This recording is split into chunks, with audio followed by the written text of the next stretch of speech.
Hola, buenos días. Enhorabuena al Independiente por montar un año más unas jornadas tan interesantes como las que hoy nos trae. Enhorabuena, Casimiro, por tu iniciativa, que yo creo que va a ser muy importante en estos momentos. Hablar de las elecciones de los Estados Unidos y de lo que va a representar a nivel mundial, además en este contexto que estamos viviendo, no deja de ser un tema tremendamente interesante. Los dos intervinientes que van a participar van a defender seguramente dos modelos de sociedad diferentes, dos modelos de partido también o de apoyo a partidos diferentes que se presentan en estas elecciones en los Estados Unidos. Si todo eso lo alineamos de alguna forma con lo que está representando de lo que no se puede dejar de hablar en estos momentos, que es la tragedia del COVID, pues yo creo que todavía va a ser más interesante. ¿Qué vamos a tener? ¿Qué vamos a tener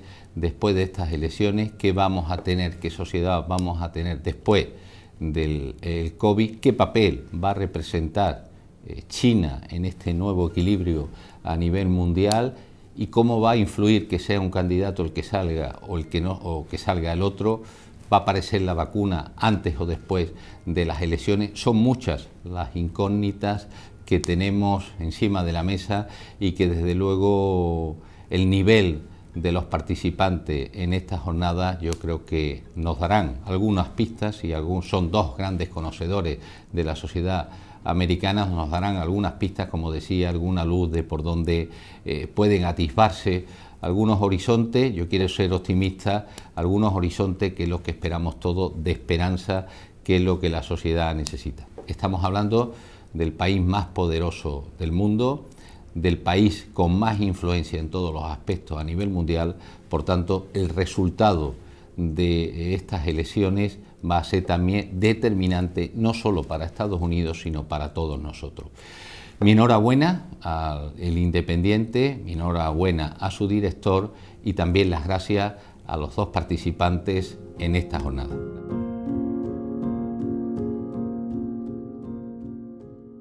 Bueno, pues muchas gracias a Antonio Pulido y a la Fundación Cajasol, que patrocina este debate, en el que yo estoy encantado, porque tengo a dos personas de mucho nivel que creo que van a ofrecer fundamentalmente argumentos en un debate que está muy polarizado. Y estamos a 15 días de las elecciones en Estados Unidos. Hay gente que dice que estas son las elecciones más importantes que se van a producir en Estados Unidos, por lo menos en la historia reciente, y desde luego en España hay una parte de la población que sigue mucho estas elecciones. Estas elecciones están ya en el debate político, incluso interno, porque plantean cuestiones que también están en el debate político en España. Entonces, sin más, voy a presentar Miguel Sebastián. Es una persona que estudió economía en la Universidad Complutense, luego se doctoró en Minnesota, vivió en Estados Unidos, vino a España, fue jefe de estudios del BBVA, ha sido director de la Oficina Económica, tuvo un protagonismo muy grande en la política económica de Zapatero, fue ministro de Industria. Es una persona que se ha mantenido siempre en el debate público, porque en esta época del COVID, pues los datos, cómo los ofrece y cómo los plantea, a veces incluso con una visión muy crítica sobre lo que se está haciendo, pues la han convertido pues en una persona que está en la polémica, en el debate público.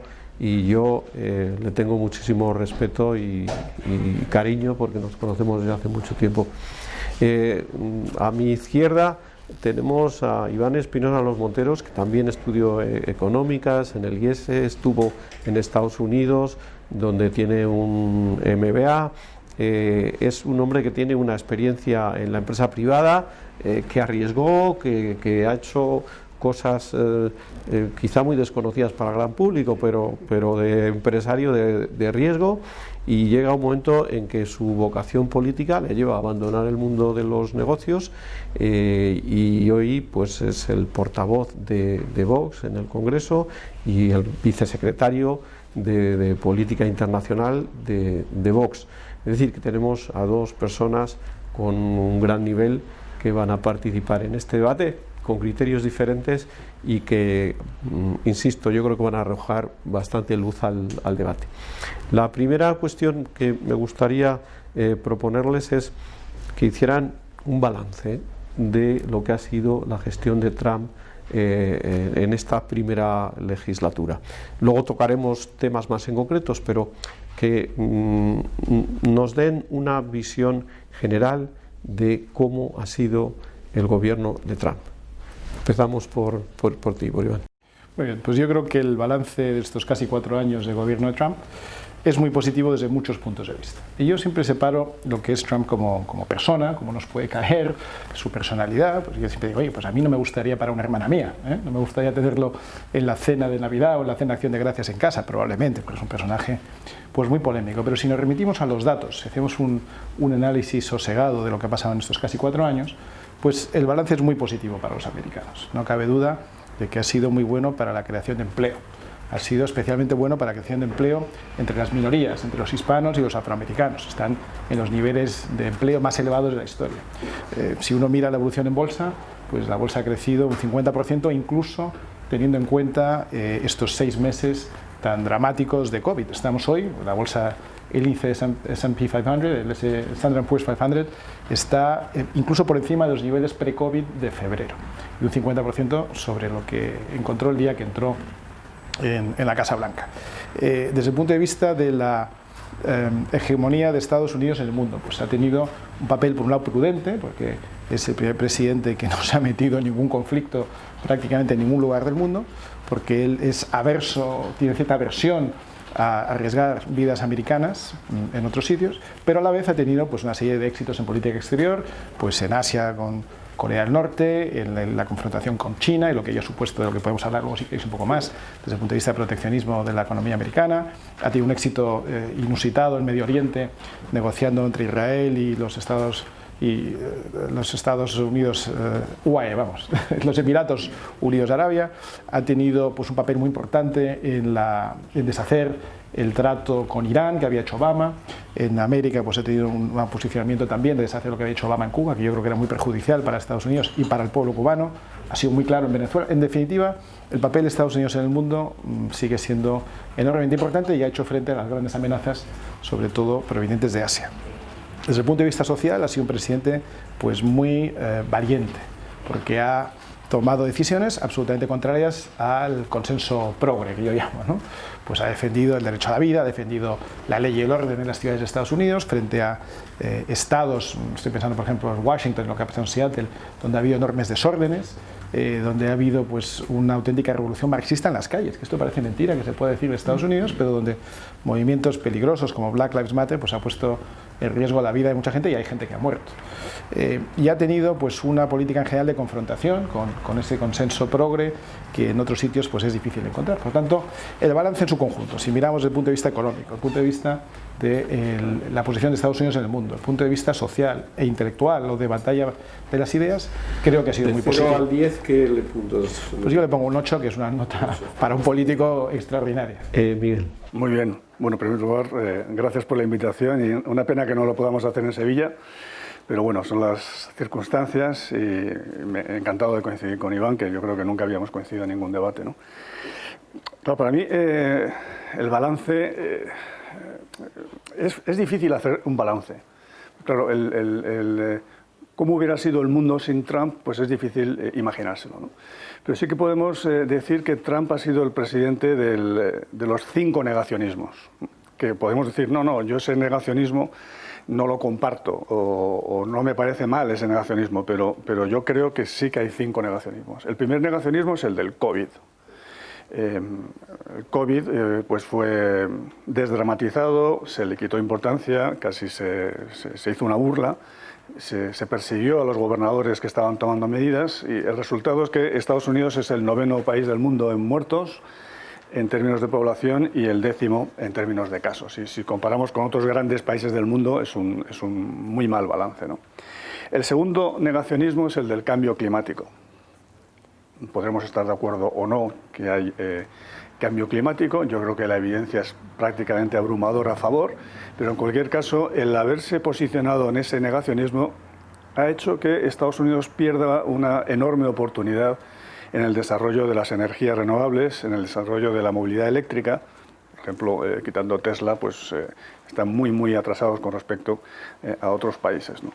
En tercer lugar, el negacionismo de que China se ha convertido en el primer país del mundo. Y esto lo tenemos que aceptar todos, ya sé que es duro, es difícil, pero China ya es en PPP o PPA el primer país del mundo, el PIB chino, y en dólares lo será dentro de algunos años, ¿no? Entonces, negarlo no sirve de nada. Intentar evitarlo con guerras de aranceles, con medidas proteccionistas, tampoco sirve de nada. Entonces, igual que el Reino Unido tuvo que aceptar en su día que Estados Unidos era el líder del mundo, que también le costó porque venían del Imperio Británico, ahora el Imperio Americano tiene que reconocer y aceptar, y no pasa nada, que China es el principal país del mundo. Y tendremos todos que adaptarnos a que el mundo sea más habitable y mejor con este dato del problema o de la cuestión, y es el liderazgo de China, ¿no? En tercer lugar, en cuarto lugar, el negacionismo de la desigualdad. Es verdad que tenemos que tener un debate de cómo se evita esto de la desigualdad, porque aquí pues hay gente que con mucho gasto, muchos impuestos, tal, pues probablemente no sea una buena forma de evitarlo, pero hay que reconocer que tenemos un problema con la desigualdad. En Estados Unidos, a pesar de lo que ha dicho Iván, ha ido peor. Ha ido a peor y lo hemos visto en el tema de las minorías raciales, ¿no? No reconocer que tenemos un problema racial en Estados Unidos pues es un negacionismo absurdo, porque lo tenemos y hay que ver cuáles son las medidas para evitarlo, que entiendo que tampoco son fáciles, pero habría que intentarlo, ¿no? Y también con la mujer, con las minorías, digamos, LGTBI, etcétera.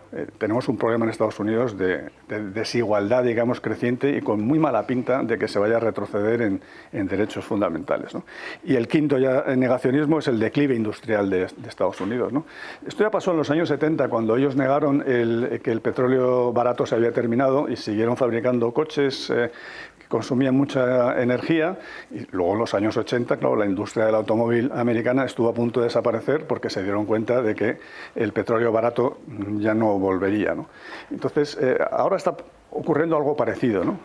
Los combates contra el 5G, el retraso en inteligencia artificial, retrasan muchos desarrollos de los biotecnológico, a veces con argumentos, digamos, éticos o morales que no son muy aceptables desde mi punto de vista. Creo que va a poner a Estados Unidos en una situación complicada en los próximos años, ¿no? Por lo tanto, yo creo que el balance de Trump es malo para él. ¿Qué nota le podrías? El balance de Trump es malo para él, es malo para Estados Unidos y me temo que es malo para el mundo, ¿no? Estados Unidos, yo creo que ha habido muy pocos presidentes que no hayan tenido un segundo mandato, o bien porque los han matado, o bien porque han tenido un desastre como fue Jimmy Carter, que tuvo el desastre de Irán, o Bush padre, que tuvo el desastre económico después de la guerra del Golfo, ¿no? Y yo creo que Trump, y espero, vaya a ser un presidente de los pocos que no es reelegido, aunque va a estar difícil la cosa, y yo creo que eso será bueno para el mundo. Yo la nota que le pongo a Trump pues es un 0. Un 0. De un 0 a un 8. Os voy a pedir que... Para que la media salga 4. Que... es un suspenso. Que ahora seáis más breves, porque ya habéis hecho la exposición. Ya nadie tiene duda de quién apoya a Trump y quién no, si alguien la tenía previo a este debate. Y ahora vamos a entrar en temas más concretos. Y el primero de ellos, como no puede ser de otra forma, es el COVID. Y cómo Trump, antes Miguel decía el negacionismo. Pero yo creo que tenemos que dar un paso más y ver si la gestión, incluso de su propia enfermedad, esta salida en tromba que ha hecho Trump después de sufrir el COVID y decir yo estoy curado, tal, os abrazaría a todos. ¿Creéis que esa gestión del COVID, pensando en las elecciones, le beneficia o le perjudica? Iván. Pues no está del todo claro. Yo creo que aquí no se puede ser tajante en ninguno de los sentidos. Para empezar, hay que tener en cuenta que Estados Unidos, que es una nación federal, es decir, que es una nación en donde distintos estados se agruparon voluntariamente para crear una nación, sin embargo, se reservaron siempre unos derechos y una independencia que hay que conocer. Es decir, la sanidad en Estados Unidos está en manos de los estados. Esencialmente, hay algunas cosas que no, pero esencialmente en manos de los estados. Y por lo tanto, la gestión de la pandemia o de la epidemia no hay ninguna duda, a diferencia en España, donde todos los días nos despertamos dudando quién gestiona esto, quién manda aquí. En Estados Unidos no hay duda, manejan la sanidad los estados. Por lo tanto, son los estados responsables de afrontar esta epidemia. ¿Nos podrá gustar el modelo o no? A mí personalmente no me gusta, me parece que una epidemia debería ser algo que se tratara a nivel nacional, pero en Estados Unidos es estado a estado.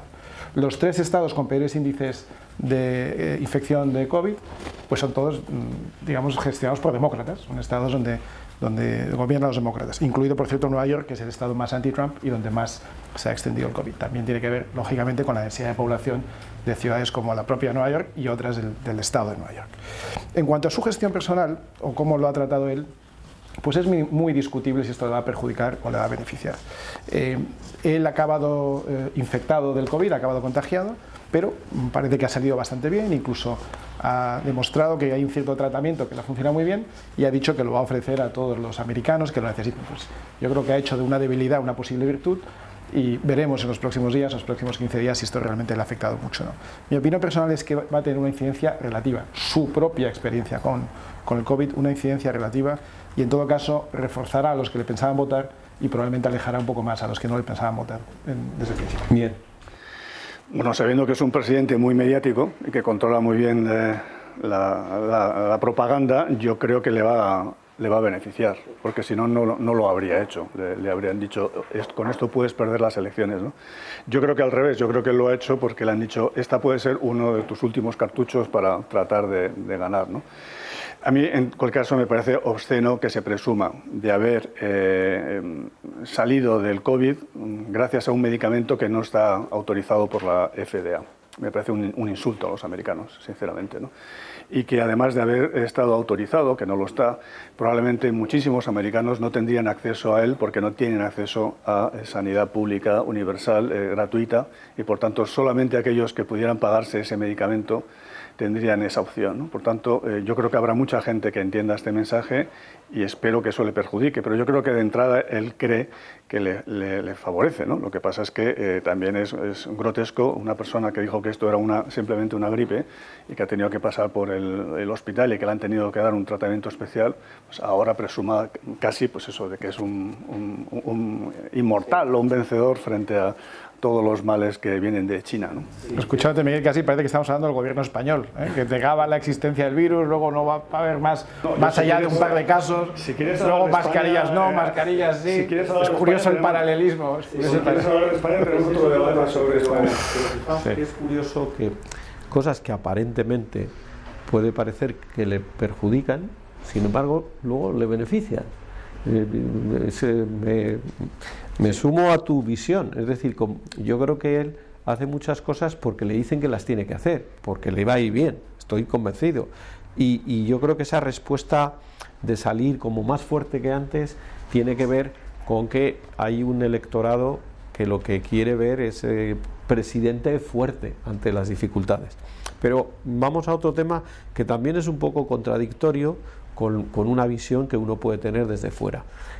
Por ejemplo, todo lo que ha ocurrido en Estados Unidos después de la muerte de George Floyd, esas manifestaciones, ese ver, ya digo, desde fuera, que el debate del racismo sigue presente en Estados Unidos, esas manifestaciones que ha habido después, a las que tú te has referido, Iván, en un primer momento parecía que todo eso iba a ir en contra de Trump, y sin embargo ahora los analistas ven que incluso su respuesta de dureza pues le puede beneficiar.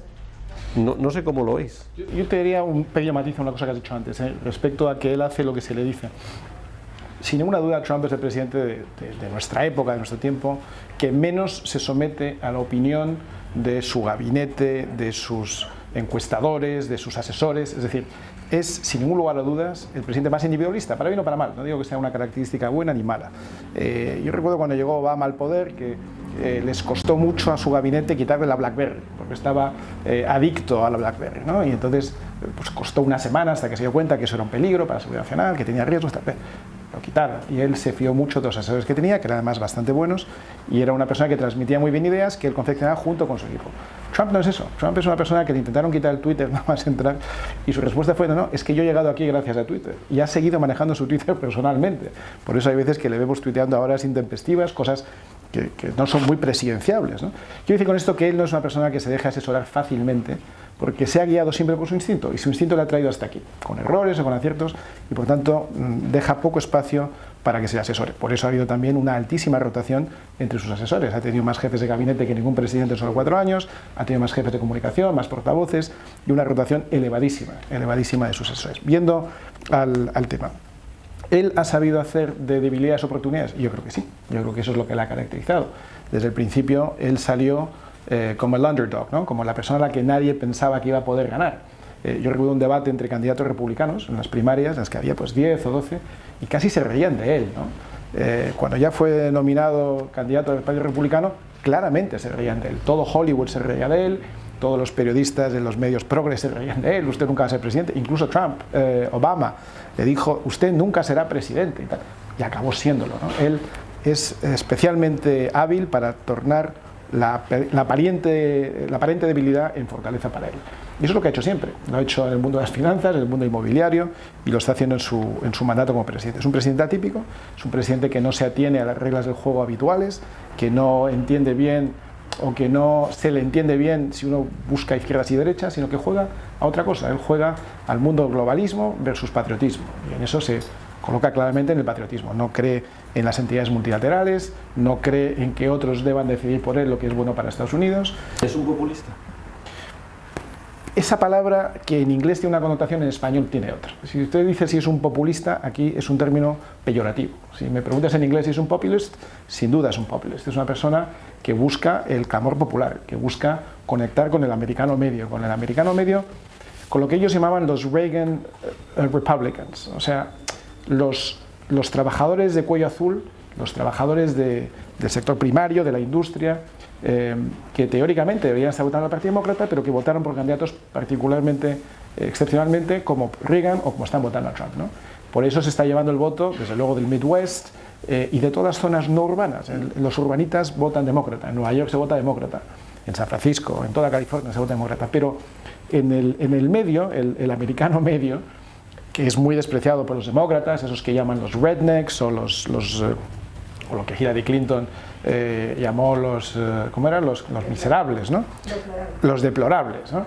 Los deplorables suman más que los pijos de Nueva York, San Francisco y Los Ángeles juntos, y Boston, ¿no? Que eso es donde se vota demócrata, y por eso ha ganado. Y en ese sentido sí es un populist, no diría un populista en el sentido peyorativo que tiene en español. Miguel, estamos hablando de racismo y de si el racismo... No, pero quiero contestar el tema del populismo. Sí, yo también, creo que también. es un populista de libro. O sea, es decir, primero porque utiliza algunos medios de comunicación favorables con mentiras o falsas verdades. Miente sobre muchos datos, miente sobre muchas realidades. Segundo, porque ataca a los medios de comunicación que no les son afines. Eso es muy típico de los populistas. A él le gustaría incluso cerrarlos, yo creo, porque estamos en Estados Unidos y ahí evidentemente no se puede, ¿no? Tercero, porque achaca todos los problemas que tiene la economía americana, como todas las economías occidentales, tanto en términos de empleo, de determinados empleos, pues lo achaca a la globalización, al comercio libre, a la apertura, digamos, de las economías, y entonces defiende el proteccionismo económico, el proteccionismo comercial, y defiende también, por supuesto, que no se avance en el proceso de globalización, ¿no? Por eso yo creo que es un populista, digamos, de libro, ¿no? Por eso cuando dices la economía americana ha ido muy bien, tal, bueno, ¿cómo habría ido a lo mejor sin Trump, ¿no? Porque buena parte de los problemas que hemos tenido en el mundo antes del COVID, digamos, en estos 4 años, los ha causado Trump. Eso creo que es bastante significativo ver la evolución del comercio mundial y lo que ha hecho este hombre con un comercio mundial que estaba muy boyante después de la crisis del 2008-2012 y cómo lo ha tumbado con sus medidas proteccionistas y además que se han extendido ya a todo el mundo, ¿no? Por supuesto que es un proteccionista, un populista y lo que me sorprende es que los que están todo el día con el discurso contra los populistas defiendan a Trump, porque yo estoy en contra de todos los populismos, pero no entiendo los que están en contra de algunos populismos, pero no están en contra de este populismo en particular. Pero otra vez te aterrizo en la cuestión sobre el racismo. Si tú crees que la gestión de dureza que ha hecho Trump, los problemas que ha habido como consecuencia de esta muerte, eso le ha beneficiado o no. Bueno, ha polarizado a la sociedad americana y yo creo que él piensa que la polarización le beneficia. Entonces, yo creo que desde ese punto de vista sí que le puede, digamos, beneficiar. Yo creo que no, porque yo creo que como hay que registrarse para votar, yo creo que esta, digamos, posición tan radical de Trump, que yo creo que es muy, muy minoritaria en Estados Unidos, va a movilizar a mucha gente que igual no pensaba votar pues porque no le gusta Biden o porque o que ya ha perdido, digamos, la fe, después de Obama ha perdido ya la fe en la política y en los gobiernos y tal. Quizás sí que les movilice, porque lo que hemos visto, además en mi tierra, digamos, en Minnesota, pues es absolutamente inaceptable, ¿no? Yo creo que para cualquier demócrata, ¿no? Sí, bueno, ya que has tocado, voy a sacar el próximo tema de debate, preguntándote a ti primero, Miguel. Has hablado de un asunto que está también en estos momentos en la discusión política en Estados Unidos, que es si estamos ante una sociedad fracturada como nunca. Es decir, si estamos ante una sociedad americana en la que es imposible poner de acuerdo a un republicano y a un demócrata, en una sociedad en la que si tú ves la Fox o ves la CNN estás viendo dos mundos completamente diferentes. O sea, esa fractura. ¿Tú cómo ves esa situación? Si es real primero, si tú lo ves que es así y si es y qué consecuencias puede tener. Completamente. Yo creo que esa fractura viene de la polarización y la polarización no es casual. Yo creo que es parte de una estrategia política que creen que es rentable. Yo sí que creo que Trump tiene asesores. Otra cosa es que no sepamos quiénes son. Pero yo creo que sí que los tiene, ¿no? Y entonces yo creo que esos asesores piensan que la polarización le viene bien a Trump y a su proyecto, ¿no? Y en ese sentido, claro, creo que no hay nada casual, ¿no?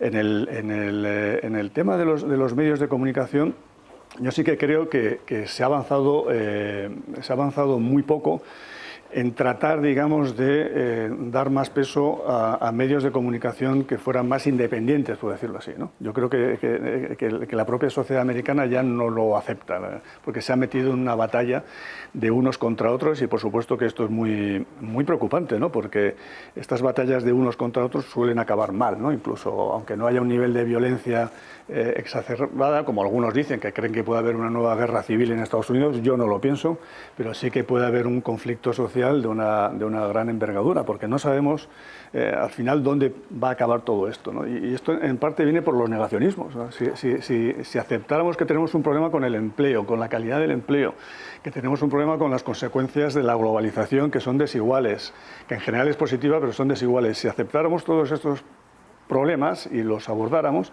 no tendríamos esta confrontación. Pero claro, si decimos que estos problemas vienen porque China no sé qué, o porque México nos roba los empleos o por tal, pues entonces evidentemente esto crea tensión social y polarización que es muy preocupante. Claro. Miguel, Iván, por favor, ¿cómo ves tú, primero, si estás de acuerdo con el diagnóstico de que existe esa polarización como nunca se ha vivido, y si esa polarización está causada porque Trump y sus asesores le dicen que eso le beneficia? Sí y no, es decir, sí estoy de acuerdo en que hay polarización, yo creo que eso es indiscutible, la hay en Estados Unidos, la hay en España, no estoy de acuerdo con cuáles son las causas ni cuáles son las consecuencias, ¿no? Es decir, la polarización es lo que la izquierda esgrime cuando la derecha se defiende de los ataques, ¿no? Es decir, la izquierda ataca, y se supone que la derecha se tiene que quedar pasivamente asumiendo el ataque de la izquierda, porque si no, entonces estás confrontando, estás polarizando, estás separando. No. La polarización la hemos visto en Estados Unidos, la hemos visto en España. Por cierto, Miguel ha dicho unas palabras que me recordaban mucho a un líder español que dijo: nos conviene que haya tensión. Seguro que nos acordamos de él, fue presidente del gobierno. Claro, cuando la izquierda separa, cuando la izquierda divide, cuando la izquierda ataca, lo que asume y presume es que la derecha nunca va a responder, y cuando responde, que en España no se ha visto en los últimos 15 años, ahora se está empezando a ver, pues entonces es que usted está fragmentando, usted está polarizando. No, mire, yo me estoy defendiendo, yo soy la resistencia, yo no estoy dispuesto a asumir sus mantras progres, entre otros motivos, porque mis ideas son sustancialmente mejores, porque se ha demostrado a lo largo de la historia de la humanidad que la idea de la idea de la libertad en el mundo de la economía, en el mundo de la libertad personal, en el mundo de los medios de comunicación, estas ideas, las ideas liberal-conservadoras, son las que han hecho de Europa, de Occidente, de Estados Unidos, el mejor sitio para vivir en cualquier momento de la historia. No hay un sitio superior. Si mañana tuviéramos que volver a nacer, elegiríamos sin ninguna duda el siglo XXI y Occidente, con todos los problemas, con todas las dificultades, con todos los riesgos. Si mañana uno no supiera si va a nacer de nuevo siendo hombre o mujer, rico o pobre, blanco o negro, sin ningún lugar a dudas elegiría Occidente, Europa o Estados Unidos en el siglo XXI, porque es el mejor sitio para nacer, el mejor momento para nacer. Y lo es gracias a las ideas que defienden personas como Trump. Y lo es a pesar de ideas como las que defiende Biden. Por eso es bueno para el mundo que Trump gane, no solo para Estados Unidos, para el conjunto del mundo. Y Miguel hacía referencia a muchas cosas. Decía, no, es que es mucho peor para los negros, es mucho peor para las mujeres, es mucho mejor para las minorías. No, es que es al revés. Es que si uno mira los datos económicos, resulta que no solo la tasa de empleo general es la más elevada de los últimos años, es que concretamente la de mujeres es la más elevada de la historia, la de afroamericanos es la más elevada de la historia, la de latinos es la más elevada de la historia. La renta per cápita de los latinos en Estados Unidos, la media está en $50.000 al año, la mediana en 30.000, para ser justos. La mediana es esa que deja tantos resultados a un lado como a otro. 30.000. Para ponernos en referencia, España no llega a 30.000 de Producto Interior Bruto per cápita, de media. Es decir, los españoles de media tenemos $30.000, los americanos 50.000, los hispanos, que uno tiene la imagen de que los hispanos en Estados Unidos son pues solo la gente que le sirve en un restaurante. No, no, es que los hispanos han progresado y han avanzado de una manera que no conocemos en España, no somos conscientes. Primero el número, es la primera minoría, ya son más que los negros. Hay más personas que hablan español en Estados Unidos que en España. Pero segundo, renta per cápita. Entonces, esto no ha pasado solo con Trump. Trump lleva 4 años, esto es una evolución que viene hace mucho tiempo. Igual que el problema del racismo, que es innegable que puede existir un problema de racismo, no puede ser culpa de Trump, que lleva solo 4 años. Pero las maneras de atacar el problema del racismo sí difieren mucho si uno es de izquierdas o de derechas. Si uno es de izquierdas, se apoya a Black, organización paraterrorista financiada por Venezuela, pues es un modo de hacerlo. Asaltar las calles, tomar un distrito de Seattle, prohibir que aparezca la policía, que haya un caos, que ahí solo pueda entrar la gente de izquierdas, que solo pueda entrar la gente que acepte el mantra, que uno esté tomando, como hemos visto imágenes, está tomando un café en una cafetería y te venga la masa y te obliga a levantarte puño en alto porque si no te pegan una paliza o te matan. Bueno, ese es el modelo de la izquierda. El modelo de la derecha es la ley y el orden. Oiga, usted tiene todo el derecho a expresar las ideas que quiera, pero no tiene derecho a imponérmelas a mí. Usted tiene derecho a manifestarse, pero no tiene derecho a ir asesinando a gente por la calle. Usted tiene derecho a protestar, pero tiene que hacerlo conforme unas normas. La ley y el orden frente al caos. Esta es la lección que tienen hoy en Estados Unidos. Sí, la ley y el orden es ponerle la rodilla en el cuello a una persona que ni siquiera se ha resistido y matarle en el suelo, pues me parece una interpretación de la ley y el orden muy triste. No, quería contestarte a los éxitos de la economía y de la sociedad americana. Es evidente que Estados Unidos es el país más rico del mundo, ¿no? Y yo me alegro de que así lo sea y ojalá lo sea muchos años, ¿no? Lo que no casa es esa gran riqueza con la situación social. Por ejemplo, la esperanza de vida. La esperanza de vida en Estados Unidos ha caído incluso en los últimos años, pues no casa. Yo ahora, claro, cuando a medida que envejezco, tú eres muy joven, Iván, pero yo ya voy sumando años. Yo ya voy sumando años. Entonces a mí si me dan a elegir, ¿tú qué prefieres? ¿Más renta per cápita o esperanza de vida? Oye, chico, pues yo ya me lo empiezo a pensar, ¿no? Entonces el hecho de que la esperanza de vida en Estados Unidos haya caído, a mí me parece un resultado horrible, o sea, horrible. No es que no haya mejorado, es que ha caído, ¿no? Y creo que la situación social en muchas zonas de Estados Unidos ha retrocedido claramente en los últimos años. Por tanto, yo creo que hay que ser un poco más modesto sobre los resultados sociales, hacer un análisis un poco más global, ¿no? En el tema de lo que tú has visto en los medios, yo creo que esto es una prueba de la polarización. Yo es que no he visto eso que ves tú en los medios, de que en los sitios no podía entrar la policía porque estaban los marxistas, puño en alto, diciendo que Black Lives Matter, etcétera, etcétera. Yo he visto en algunos sitios donde entraban blancos, armados, disparando y matando. Es que no has visto la Fox. Es que claro, es que no he visto la Fox, entonces claro, pero yo sí que lo he visto, entonces, ¿dónde nos están llevando? Evidentemente nos llevan a una situación de polarización donde probablemente hay algunos casos como los que tú dices, no los he visto, pero desde luego hay muchos casos como los que yo digo, porque eso sí que los hemos visto. En una manifestación que vaya un tío armado y dispare y mate a gente en una manifestación pacífica contra el racismo, pues me parece preocupante y no creo que eso sea la ley y el orden. Espero que no lo sea. Digamos que según está el debate, uno podría decir, lógicamente, el mundo del dinero, Wall Street, para simbolizar el mundo del dinero, votaría a Trump. ¿Vosotros creéis que el mundo del dinero, que Wall Street va a votar a Trump? En absoluto, va a votar a Biden? en absoluto. Un pequeño matiz a eso que no ha visto Miguel, pero se lo cuento para que lo vea. En Seattle, estado de Washington, hay un barrio entero, no es que sea una calle, un barrio entero, que lo llaman CHAZ, Capitol Hill Autonomous Zone, o sea, una zona autogestionada, el ideal progre, una zona autogestionada donde no entra la policía, no entra una ambulancia, no entra los servicios sociales, no entra nadie del ayuntamiento. Una zona cedida. Empezaron tomando al asalto una comisaría, se cedió la comisaría y a partir de ahí se perdió la zona entera. Y así estuvieron 2 meses donde efectivamente no hubo ni ley ni orden, hubo todo tipo de atropellos, todo tipo de formas de coartar la libertad y todo esto bajo el mandato y la aquiescencia del muy progre alcalde de Seattle, que probablemente no acabará reelegido porque han causado enormes destrozos. Respecto a la gente que va matando gente por la calle, efectivamente ha habido gente de ambos lados. Este caso de este delincuente que acabó muerto por acción de su detención por la policía, de eso se ha sabido mucho.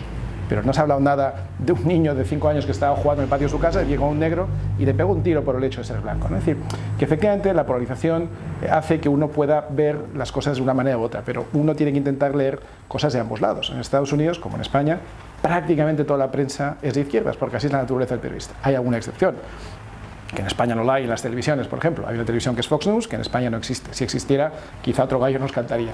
Hay algunas radios, pocas, que son claramente de derechas. Rush Limbaugh es un caso muy concreto. Y hay algún periódico, pocos, el Wall Street Journal, que sí puede tener una visión un poco más conservadora frente al muy progre New York Times y todo eso más. Y volviendo a tu pregunta, ¿Wall Street va a votar a Trump? Bajo ningún concepto.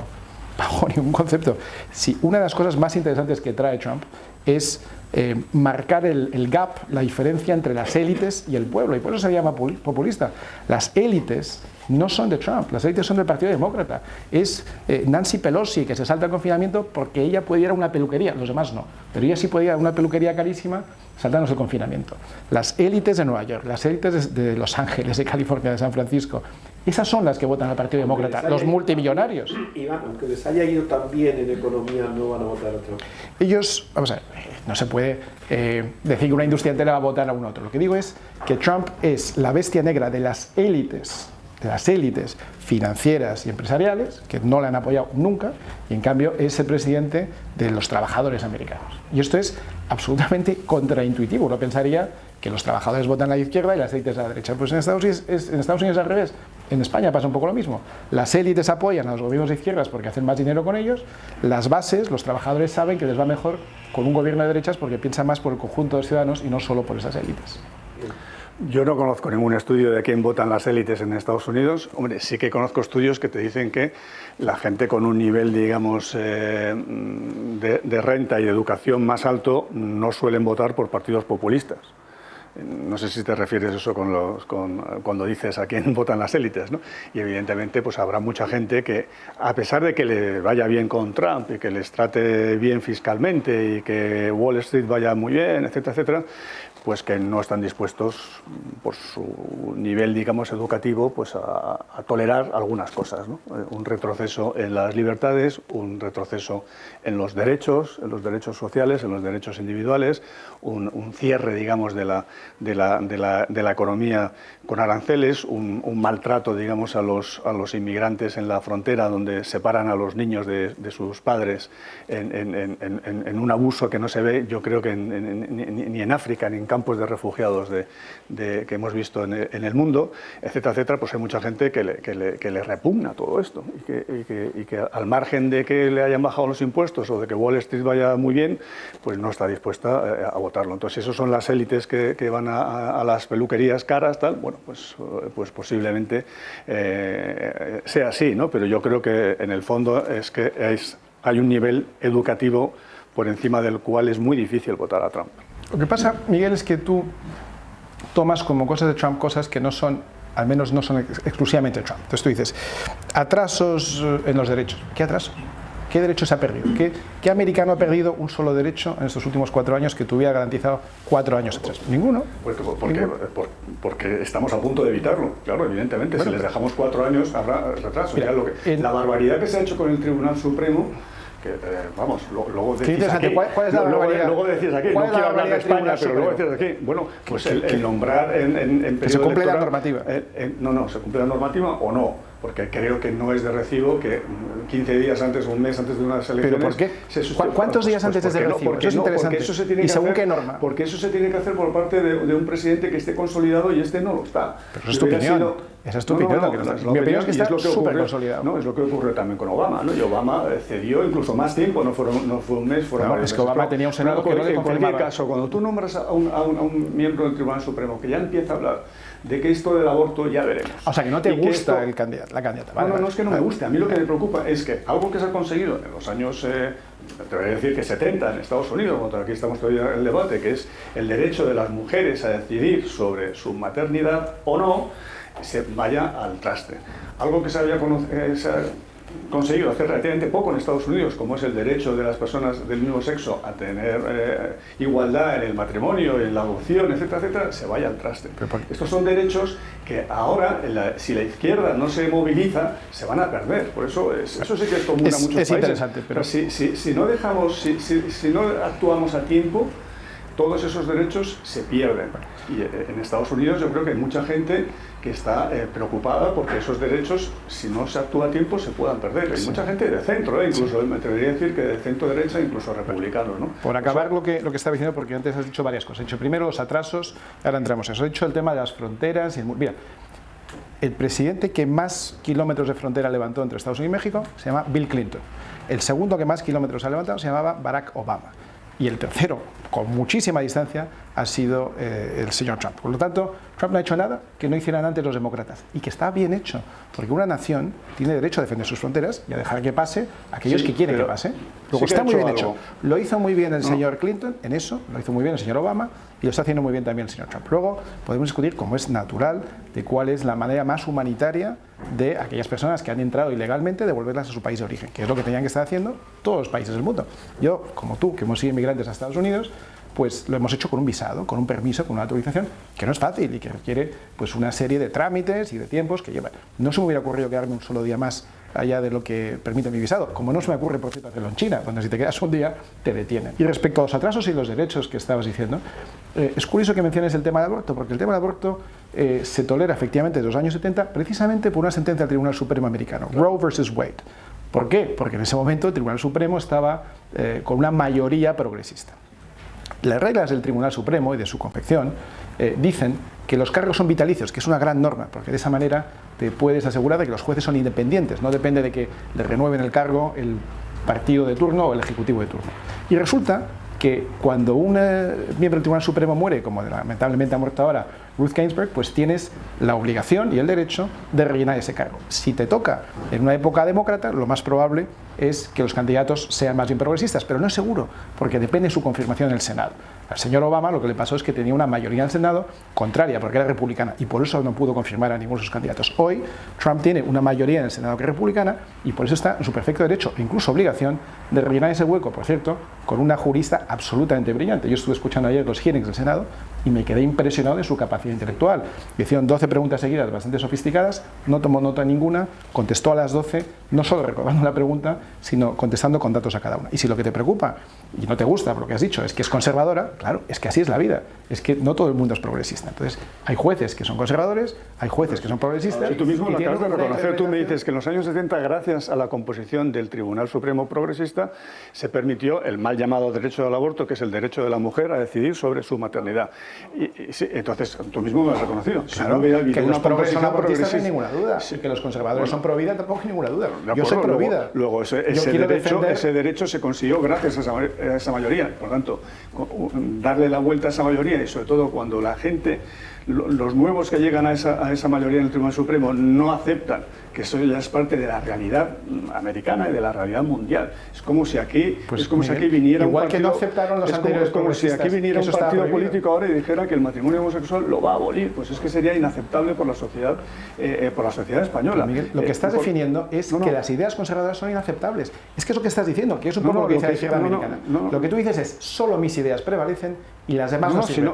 Yo no digo que sea inaceptable. Yo digo que la gente tiene derecho a resistir el que se pierdan esas libertades y esos derechos. La ley y la norma está por encima de los deseos de gente, por muy progresista que sea. Entonces, si la ley y la norma dicen que tiene derecho a nombrar una candidata al Tribunal Supremo, pues tiene derecho a hacerlo. Y si esa candidata, pero él debería nombrar pudor, evidentemente que ha sido legal. Si no fuera legal, estaría ahora con problemas muy serios. Esperar a ver si pierde para que nombren un debería esperar a ver cuál es la decisión de los americanos sobre la composición del Senado. Es muy interesante. Y sobre la Porque lo que está diciendo, acabo con esto, va en línea de lo que quiere el Partido Demócrata. Lo que está diciendo el Partido Demócrata ahora es, vale, esta es la ley que nos ha valido durante muchos años, porque ganábamos.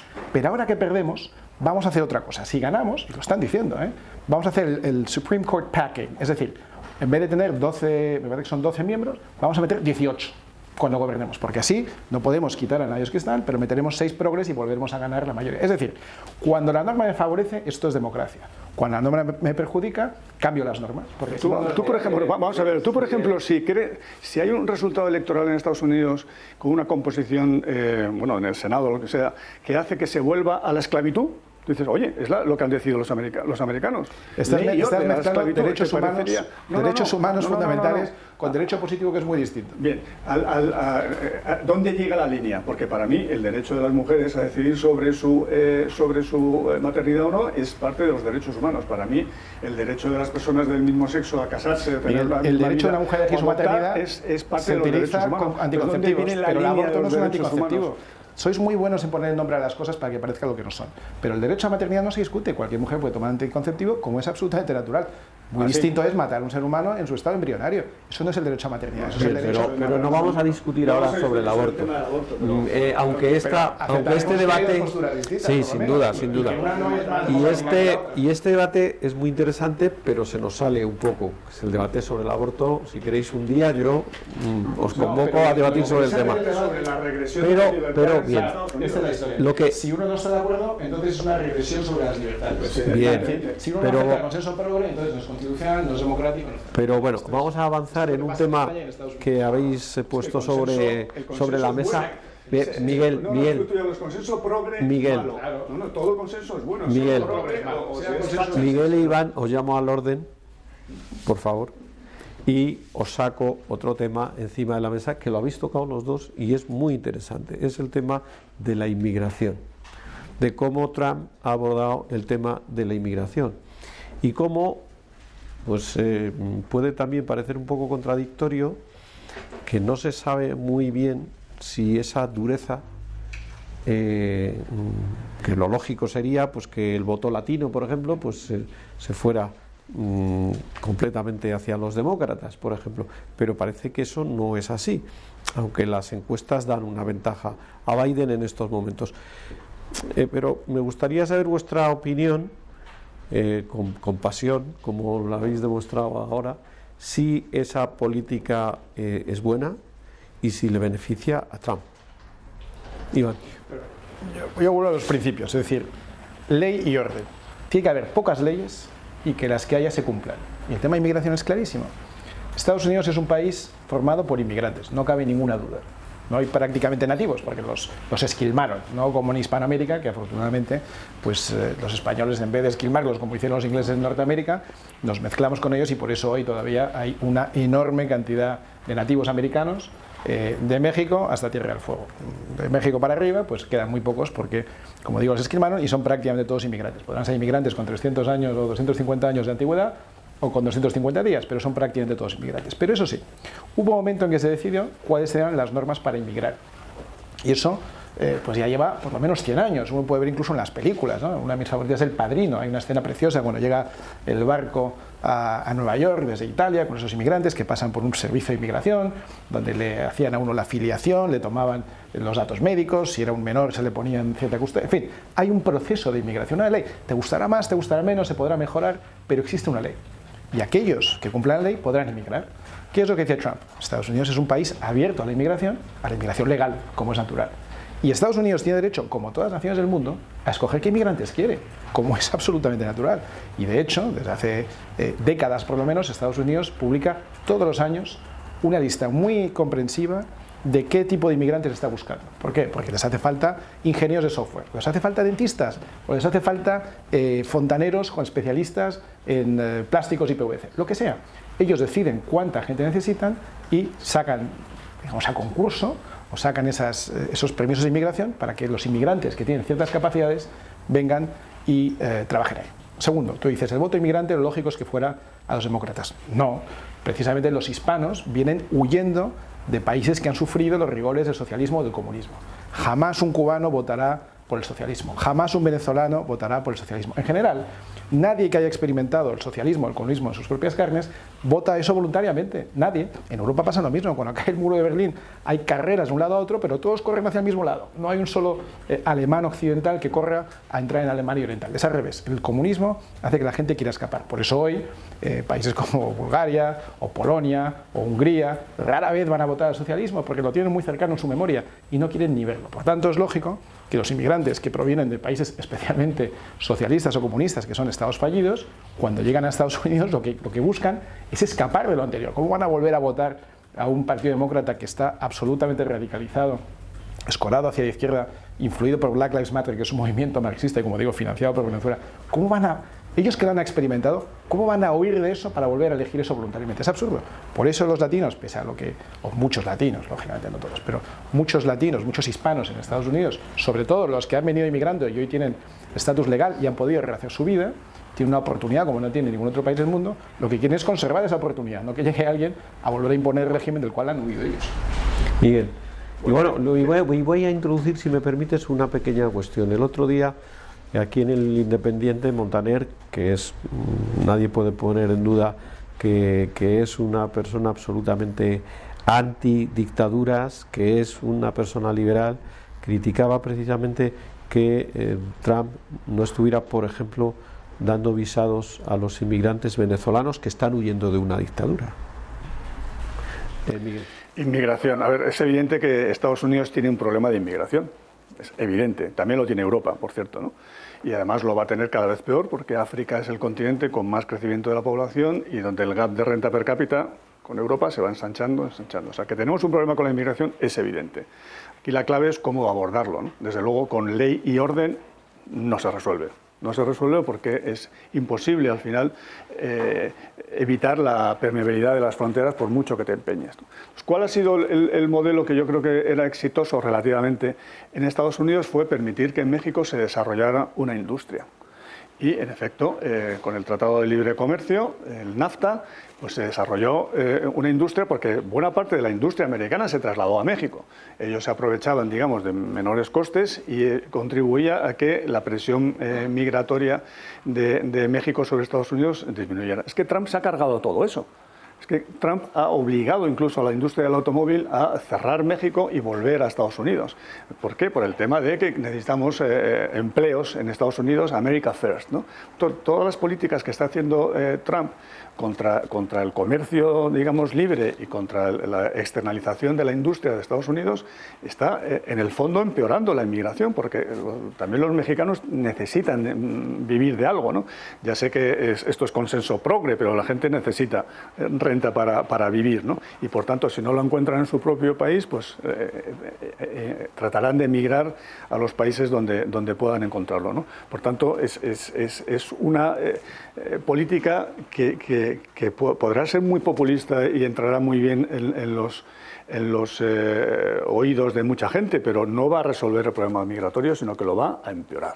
Y todas las medidas de política económica y de expansión en México de la industria americana que Trump ha frenado van a empeorar el problema de la inmigración. Entonces el muro tendrá que ser cada vez más alto, ¿no? En el tema de los latinos, claro, evidentemente los latinos que han huido de Cuba, ahora hablaremos de Cuba y de Venezuela, ¿no? Y que están en Estados Unidos, pues lógicamente pues no van a votar a un candidato donde hay medios de comunicación que están identificando continuamente con el comunismo y el socialismo. Bueno, todo el mundo sabe que Biden es un peligroso comunista, lo que pasa es que no lo disimula, pero todo el mundo sabe que Biden es un comunista, pues que está disfrazado, ¿no? Entonces, evidentemente, si tú estás con un medio de comunicación machacando continuamente de que eso es el comunismo, aquí también se ha utilizado ese argumento, y es el modelo cubano el que propone Biden para Estados Unidos, pues evidentemente pues habrá un sesgo a favor de Trump en esos colectivos, pero yo creo que en general el colectivo, digamos, latino sí que va a votar a Biden, y me sorprenderá que no sea así, la verdad. Vamos a ver lo que ocurre en algunos estados como Florida, por ejemplo. Veremos. Pues que Florida es muy especial. Es muy especial, ahí sí. Está todo el gusaneo. Vamos a ver, habéis lanzado sobre... El gusaneo, Bueno, como lo que llaman, ¿no? Llamado, sí.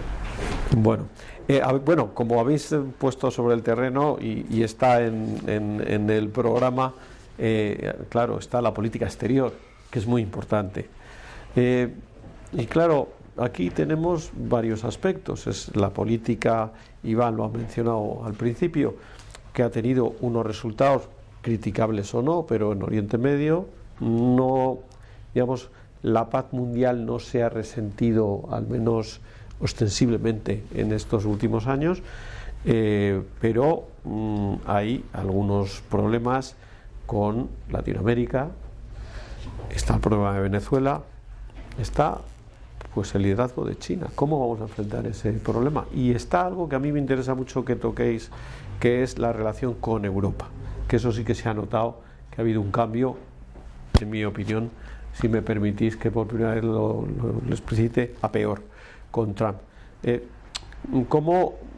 ¿Qué beneficios o qué perjuicios va a tener que gane uno u otro las elecciones? Vamos a circunscribirlo solamente a la política internacional. Iván. Bueno, yo en primer lugar querría recordar que Trump se está presentando como presidente de Estados Unidos, no como presidente del mundo. Es decir, su objetivo no es mejorar el mundo entero, como aquí cuando votamos nuestro presidente no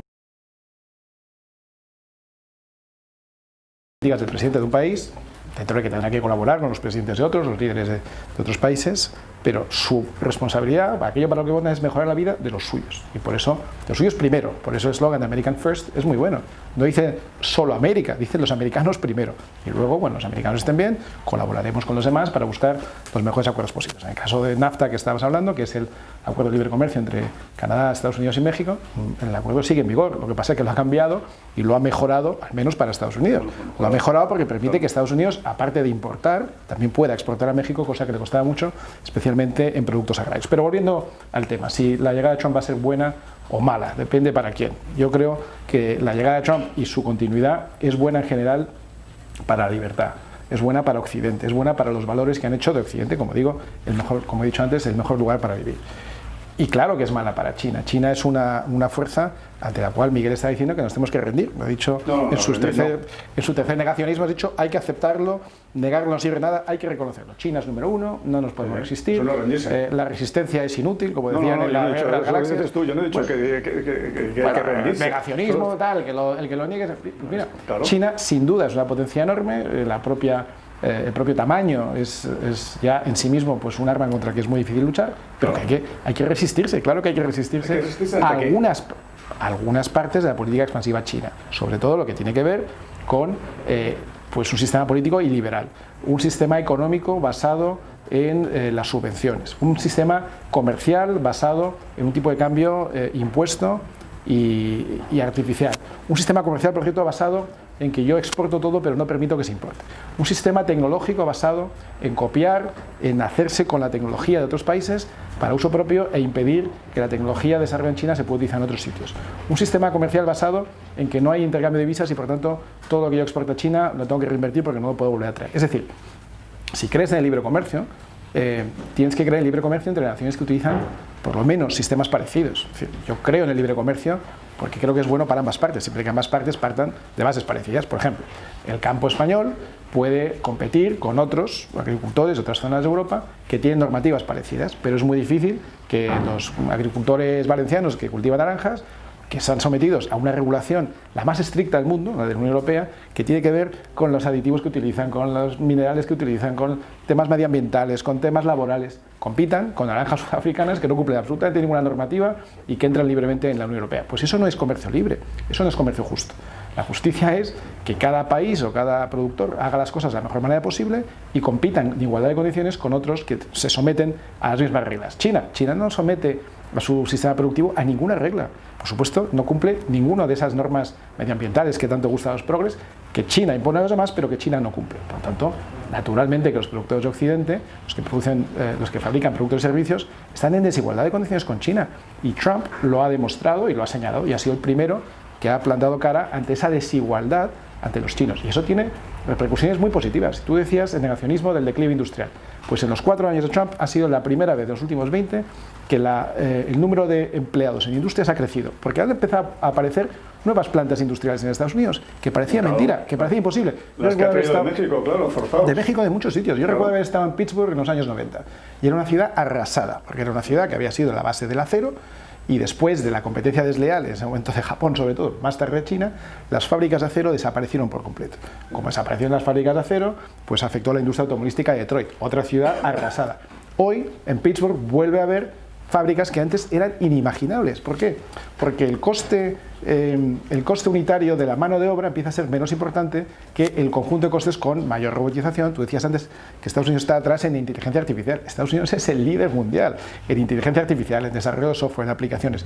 Puede que esté un poco por detrás de China en infraestructura de telecomunicaciones, pero en inteligencia artificial, desarrollo de software, robotización, es líder mundial, no hay ninguna duda, tanto en investigación y desarrollo en las universidades del MIT o de Harvard, como en aplicaciones en la costa oeste en California. Por tanto, en Estados Unidos se vuelve a fabricar, vuelve a haber trabajos de cuello azul en fábricas, que por cierto, trabajos industriales son bastante bien remunerados y bastante estables. Cuesta mucho montar una fábrica, pero normalmente las fábricas no se mueven de sitio fácilmente.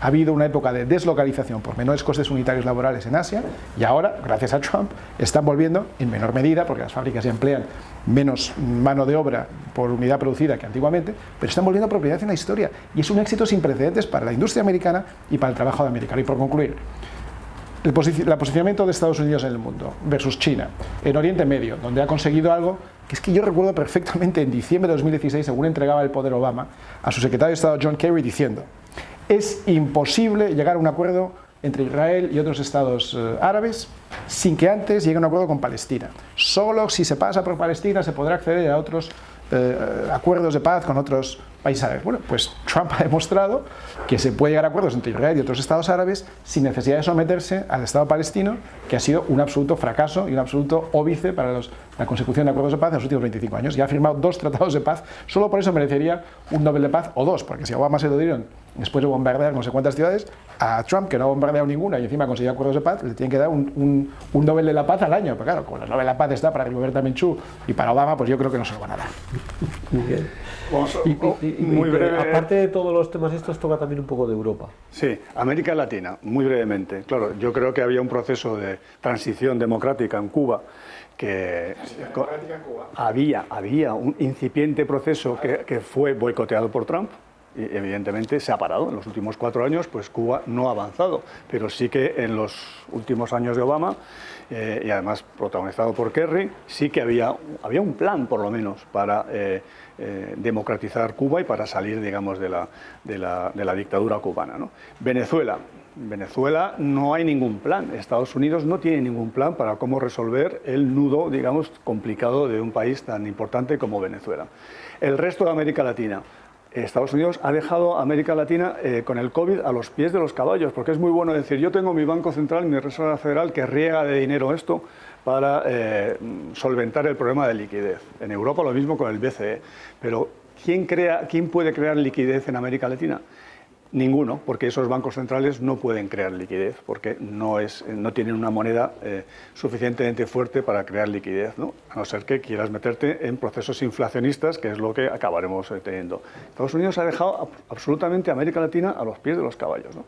China, yo no he dicho que haya que rendirse ante China, he dicho que hay que aceptar que es el nuevo líder mundial. Y ante eso, si es una amenaza por algunos motivos, que lo podemos sentar y discutir, bueno, pues unámonos los americanos y los europeos para hacer frente a esas amenazas. No, aquí lo que ha hecho Trump es encima atacar a Europa, meterse en una guerra arancelaria con Europa, porque en el fondo a Trump lo que le preocupa es el déficit comercial americano. Es que es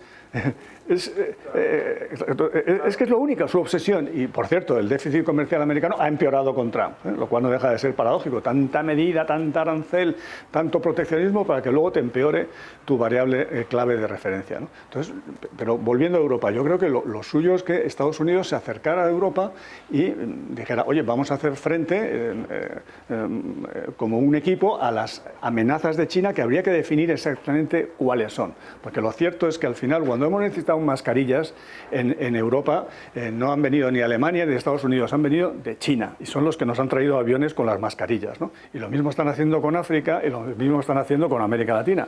Por eso pues, se van a convertir en el líder mundial, porque no están, por lo menos intentan no dejar a los países a los pies de los caballos, ¿no? Y en ese sentido, ellos dicen, queremos ser líderes en Asia, pero también en el mundo, y han hecho la estrategia de la nueva ruta de la seda, porque ellos quieren al final atraer a Europa a sus, digamos, a su lado, ¿no? Entonces, en esta guerra entre Estados Unidos y China, yo creo que Estados Unidos se equivoca en no poner a Europa de su lado, y al final China lo va a conseguir, ¿no? Entonces yo creo que será un nuevo error de Trump el no haber hecho un frente común con Europa, ¿no?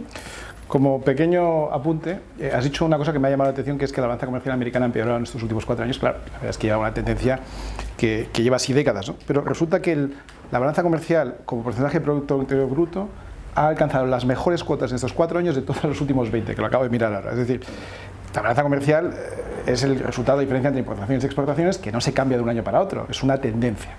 Y teniendo en cuenta el Producto Interior Bruto, que es una evolución para ver cómo cambia el país, pues la menor diferencia o el menor porcentaje de balanza comercial negativa respecto al Producto Interior Bruto los últimos 20 años se han dado las 4 veces en los últimos 4 años. Es curioso, es decir, que Trump algo está haciendo bien. La tendencia es muy positiva. Otra cosa es que se pueda atajar un problema de esas características en solo 4 años. Ni siquiera en 8 lo puede hacer, pero sí puede poner el rumbo de ese transatlántico apuntando hacia una mejor dirección. Si tú pones aranceles a las aceitunas españolas, al final, bueno, pero eso es otro problema. No, eso es como se consigue y se perjudica a España. Que a mí no me gusta que perjudique a España. Y China te dice que vengan las aceitunas españolas, al final, ¿quién se lleva el gato al agua? ¿China o Estados Unidos? Pues eso es lo que pasará. Pues será mejor. El problema de las aceitunas españolas, para te pondré. Bien, bueno, pues entonces aceptemos que la estrategia, digamos, internacional de Trump es un desastre, incluso para Estados Unidos y para el resto del mundo, y está fortaleciendo a China. Pero difícilmente que Trump, lo que le preocupa, como es natural, es su país, sus paisanos, sus votantes, y después que el mundo vaya bien, porque el mundo vaya bien es bueno para todos, no es bueno para Estados, es bueno para todos. Y en el caso concreto de las aranceles que pone, a mí no me gusta que os haya puesto esa por no España. Es una actitud del país líder en el mundo. Un país líder en el mundo pues nunca el país líder puede del mundo es China, ¿no? Has dicho, entonces China será claro, la que tenga que preocuparse de porque esto. el país líder del mundo no puede decir America First. O sea, eso nunca lo dijeron los americanos después de la Segunda Guerra Mundial. Eso lo iban diciendo desde 1898, desde que nos hunden el mail para tomar el liderazgo. Pero cuando ellos hacen el plan Marshall y intentan, digamos, la reconstrucción de Europa intentan ayudar a América Latina en el desarrollo económico, ellos no dicen America First. Pues claro que sí. Por supuesto es que el plan Marshall es un plan de defensa ante la expansión del comunismo. Evidentemente, pero podrían haber dicho exactamente. Pero eso es autodefensa. No es autodefensa. Claro, eso podrían haber dicho, ahí os quedáis los europeos con vuestro problema, ya lo resolveréis, que nosotros América First. Y ellos dijeron, no, eso vamos a ir a evitar, eso es un país líder en el mundo, a evitar que el comunismo llegue al resto de Europa. Eso es lo que hace un país líder, no dice America First y ahí ahí os las entendáis los europeos. Insisto, que ya estamos en que no hartos es de America vosotros, ¿no? only, no es solo América, es primero América, que es su país, y luego los demás. Y a mí me encantaría que nuestros líderes dijeran eso también, primero los españoles. Y cuando ya tengamos todo esto bien organizado, naturalmente que intentaremos que en nuestro perímetro, en nuestro alrededor, podamos resolver los problemas de la gente pero primero los nuestros, como es absolutamente natural. En estos momentos las encuestas, la media de las encuestas, le dan favorito a Biden, y por un porcentaje apreciable. Pero ¿quién creéis que va a ganar?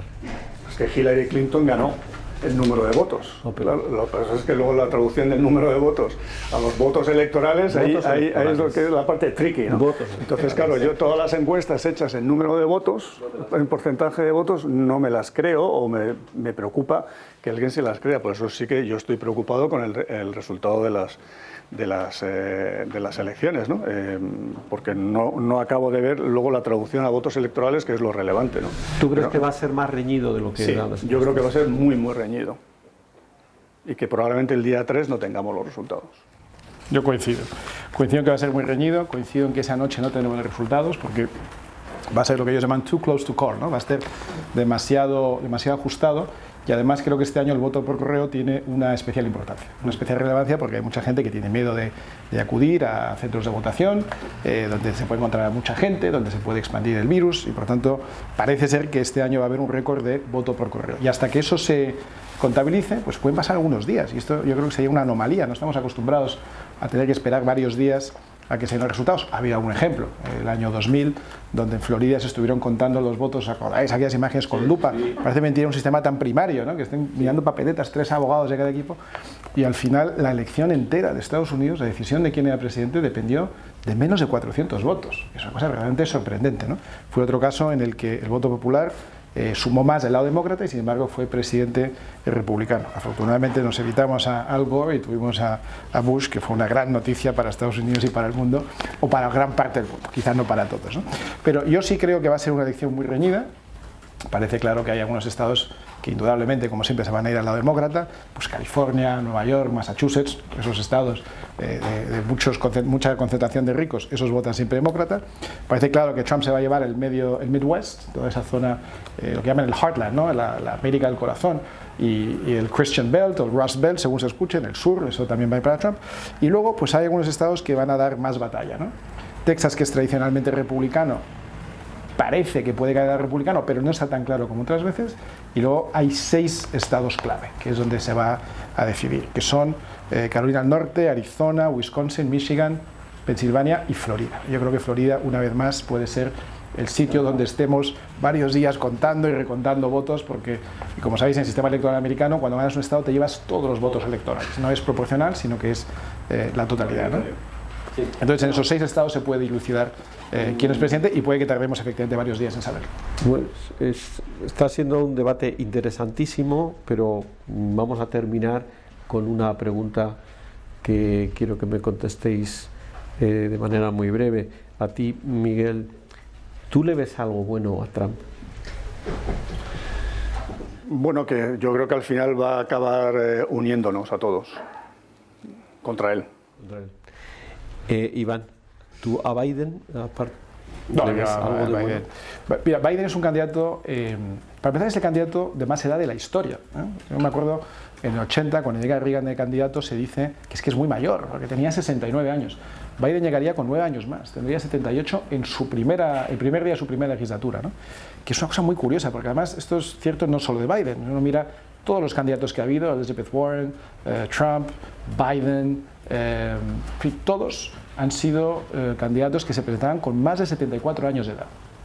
Yo creo que está muy bien que uno siga trabajando y siga teniendo ese vigor a esa edad, pero es llamativo que no haya candidatos de menor edad, ¿no? Bueno, Trump tampoco es un chaval, ¿eh? Incluye a Trump, he incluido a Trump, por eso digo que todos, Trump, Bloomberg, Warren, todos son mayores de 74, lo cual es muy llamativo, insisto. Yo creo que ni la gerontocracia de Estados Unidos ni la efebocracia que tenemos aquí, que los presidentes llegan con 40 años o menos y cero experiencia, ¿no? Lo ideal sería un punto intermedio. Pero bueno, más allá de eso, Biden es un candidato del que Estados Unidos ya sabe mucho, porque lleva toda la vida en política, ¿no? Toda la vida. Ha cometido todo tipo de errores y ha tenido también aciertos, ha tenido una vida muy ajetreada, una vida también muy dramática en lo personal y con grandes capacidades de superación de momentos dramáticos, ¿no? Pero la verdad, y estoy intentando quitarme esa capa de tendenciosa de un partido u otro, a mí, y yo creo que a mucha gente le da miedo que no esté en suficientemente buenas condiciones físicas y mentales para abordar 4 años de presidencia. Y en esto es absolutamente clave la elección de vicepresidente, porque como sabemos en Estados Unidos, cuando un presidente queda incapacitado o muere, toma el control inmediatamente el vicepresidente. Y en este caso la vicepresidenta, la candidata Kamala Harris, pues es un caso también para estudiar con mucho detenimiento, ¿no?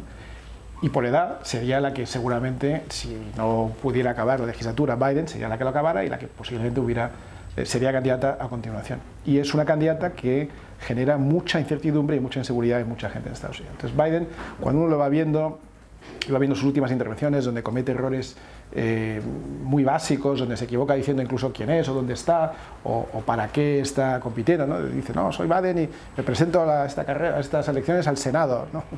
Ha estado 40 años diciendo lo mismo porque ha sido 40 años senador, pero se le olvida cosas básicas, ¿no? Y yo creo que eso está generando una incertidumbre en muchos votantes. Muy bien. Ha sido un debate interesantísimo.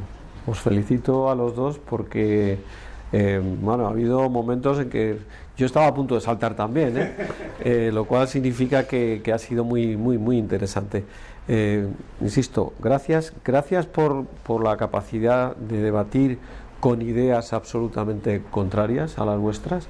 Creo que esto es un ejemplo de cómo tiene que ser un país civilizado y espero que todos los lectores del Independiente sepan apreciar la altura que ha tenido este debate. Gracias. Muchas gracias y gracias también a Miguel, que ha sido un debate efectivamente muy interesante. Igualmente, un placer.